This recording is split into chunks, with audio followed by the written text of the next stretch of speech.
Welcome to the Slop Temple. We pray this video helps. In this video, I will explain how to make long-lasting foundation at home.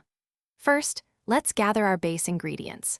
You'll need 2 teaspoons of a nourishing oil like argan or jojoba, along with 1 teaspoon of rich shea butter.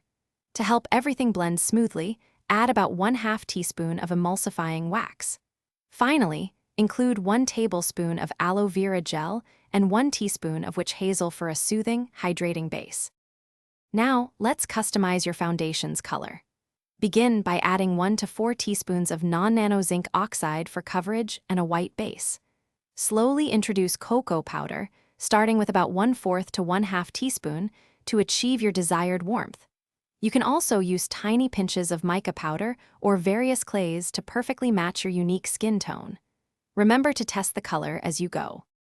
To achieve the perfect consistency, melt your shea butter, argan oil, and emulsifying wax in a double boiler until completely liquid. Once melted, remove from heat and whisk in the aloe gel and witch hazel until the mixture is smooth. Now, slowly add your premixed colorants like zinc oxide, cocoa, and mica powder, a tiny pinch at a time. Stir continuously until your ideal shade and a creamy, blendable texture are achieved. For a long-lasting finish, always start with a clean, moisturized face, followed by a good primer.